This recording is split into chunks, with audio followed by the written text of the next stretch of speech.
ഞാനിപ്പോൾ പറയാൻ പോകുന്ന ഈ കാര്യത്തിൽ നിങ്ങൾക്ക് എന്തെങ്കിലും ഒരു എതിർപ്പുണ്ടെങ്കിൽ തീർച്ചയായിട്ടും താഴെ കമന്റ് ബോക്സിൽ രേഖപ്പെടുത്താവുന്നതാണ്. ഈ കഴിഞ്ഞ ദിവസത്തെ കേരള അസംബ്ലി മീറ്റിംഗിന്റെ ഭാഗമായിട്ട് നമ്മുടെ മുഖ്യമന്ത്രി വി.ഡി. സതീശൻ സാർ ഒരു കാര്യം അറിയിച്ചിട്ടുണ്ടായിരുന്നു. മറ്റൊന്നുമല്ല, നമ്മുടെ നാഷണൽ അവാർഡ് വിന്നർ ആയിട്ടുള്ള സലീം കുമാറിന്റെ ഒരു പ്രതിമ ഈ പറയുന്ന എറണാകുളം ജില്ലയിൽ 1 കോടി രൂപ മുടക്കി സ്ഥാപിക്കുന്ന ഒരു കാര്യം.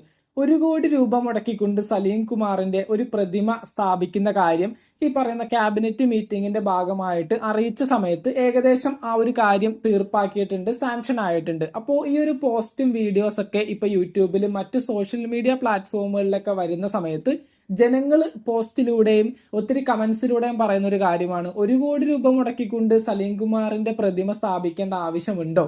സലീം കുമാറിനെ പറ്റി നമുക്ക് വ്യക്തമായിട്ട് അറിയാം. മലയാളം മൂവി ഇൻഡസ്ട്രിയിൽ തന്നെ കോമഡി താരങ്ങളിൽ ഏറ്റവും മികച്ചു നിന്ന ഒരു വ്യക്തിയായിരുന്നു. ആദാമിന്റെ മകൻ അബു എന്നുള്ള സിനിമയിലൂടെ അദ്ദേഹത്തിന് ദേശീയ അവാർഡ് വിന്നർ ആവാനും സാധിച്ചിട്ടുണ്ടായിരുന്നു. അതിനോടൊപ്പം തന്നെ രാഷ്ട്രീയപരമായിട്ടും വ്യക്തമായിട്ട് ഒരു രാഷ്ട്രീയമായിട്ടുള്ള ഒരു കാര്യങ്ങളിലൊക്കെ വളരെ സ്ഥിരതയുള്ള ഒരു വ്യക്തിയായിരുന്നു സലീം കുമാർ. കൃത്യമായിട്ട് ഒരു രാഷ്ട്രീയ പാർട്ടി അദ്ദേഹം സപ്പോർട്ട് ചെയ്തിരുന്നു. ഒരു കടുത്ത UDF അനുഭാവിയായിരുന്നു സലീം കുമാർ.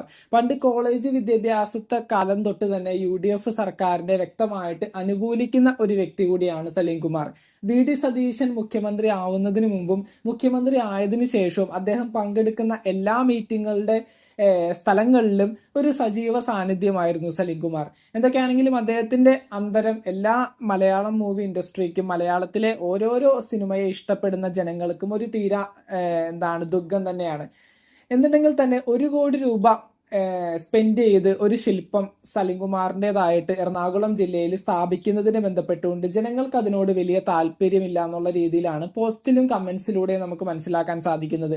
ഈ ഒരു കാര്യത്തെ ബന്ധപ്പെട്ടുകൊണ്ട് സലീം കുമാറിന്റെ പേരിൽ 1 കോടി രൂപ സ്പെൻഡ് ചെയ്യണമെന്ന് കേരള സർക്കാരിൽ മുഖ്യമന്ത്രി വി.ഡി. സതീശനും താല്പര്യമുണ്ടെങ്കിൽ അത് ഒരു 10 പാവപ്പെട്ട വ്യക്തികൾക്ക് 10 ലക്ഷം രൂപ വീതം ഒരു വീട് വെച്ചു കൊടുക്കുകയാണെങ്കിൽ, ഒരു 10 വീട് സലീം കുമാർ അനുസ്മരണം എന്നുള്ള രീതിയിൽ വെച്ചു കൊടുക്കുകയാണെങ്കിൽ അത് അത്രയും പാവപ്പെട്ട ജനങ്ങൾക്ക് ഒരു സഹായമാവും.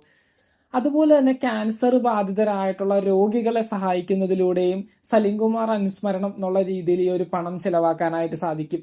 അതുപോലെ തന്നെ ഈ പറയുന്ന വിദ്യാഭ്യാസത്തിന് വേണ്ടി പിന്നോക്കം നിൽക്കുന്ന കുട്ടികളുടെ വിദ്യാഭ്യാസത്തിന് വേണ്ടി ഒരു പണം ചെലവഴിക്കുകയാണെങ്കിലും അതും ഒരു ഈ പറയുന്ന പോലെ കേരളത്തിലെ ജനങ്ങൾക്ക് ഒത്തിരി ഇഷ്ടപ്പെടുന്ന ഒരു കാര്യമായിട്ട് അത് മാറും.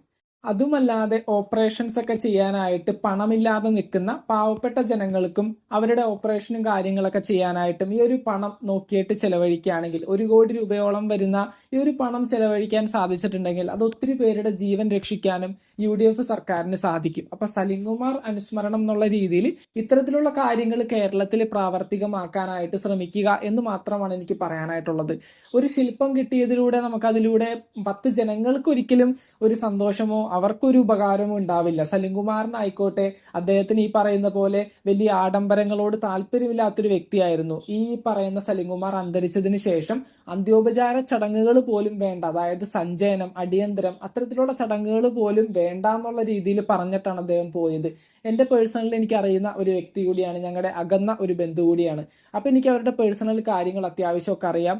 സലീം കുമാർ സാർ അന്തരിച്ച സമയത്ത് അവരുടെ വീട്ടിലും കാര്യങ്ങളിലൊക്കെ ഞാൻ പോയിട്ടുണ്ടായിരുന്നു. അപ്പോൾ ഇത്തരത്തിലുള്ള ആഡംബരങ്ങളോടും അല്ലെങ്കിൽ ഇത്തരത്തിലുള്ള കാര്യങ്ങളോടും പേഴ്സണലി താല്പര്യമില്ലാത്തൊരു വ്യക്തി കൂടിയാണ് സലീം കുമാർ. അപ്പൊ തീർച്ചയായിട്ടും അദ്ദേഹത്തിന്റെ അനുസ്മരണ പൂർവ്വം ഒരു 10 പാവപ്പെട്ട വ്യക്തികൾക്ക് 10 ലക്ഷം രൂപ വീതം 1 കോടി രൂപ ചെലവഴിച്ചുകൊണ്ട് വീട് വെച്ചു കൊടുക്കുന്നത് വളരെ മികച്ചൊരു തീരുമാനമായിരിക്കും. അല്ലെങ്കിൽ ക്യാൻസർ ബാധിതരായിട്ടുള്ള രോഗികളെ സഹായിക്കുന്നതും ഓപ്പറേഷൻ ചെയ്യാനായിട്ട് സാമ്പത്തികമായിട്ട് പിന്നോക്കം നിൽക്കുന്ന വ്യക്തികൾക്ക് അതിനൊരു സഹായം കൊടുക്കുന്നതും വിദ്യാഭ്യാസത്തിന് വേണ്ടി സഹായം ആവശ്യമുള്ള കുട്ടികൾക്ക് വിദ്യാഭ്യാസപരമായിട്ടുള്ള സഹായങ്ങൾ കൊടുക്കുന്നതും ഇതിലൂടെ സലീം കുമാർ അനുസ്മരണം കുറച്ചുകൂടി ബെറ്റർ ആയിട്ടുള്ള രീതിയിൽ ജനങ്ങൾക്ക് ഓർത്ത് വെക്കാൻ പറ്റുന്ന രീതിയിൽ ജനങ്ങൾക്ക് ഒത്തിരി സഹായമാവുന്ന രീതിയിൽ ചെയ്യാനായിട്ട് UDF സർക്കാർ ദയവായി ശ്രമിക്കണമെന്നാണ് എനിക്ക് ഒരു വീഡിയോയിലൂടെ പറയാനായിട്ടുള്ളത്. ഞാൻ പറഞ്ഞതിൽ എന്തെങ്കിലും തെറ്റുണ്ടെങ്കിൽ തീർച്ചയായിട്ടും താഴെ കമന്റ് ബോക്സിൽ രേഖപ്പെടുത്താവുന്നതാണ്. മറ്റൊരു വീഡിയോ ആയിട്ട് നമുക്ക് വീണ്ടും കാണാം. താങ്ക്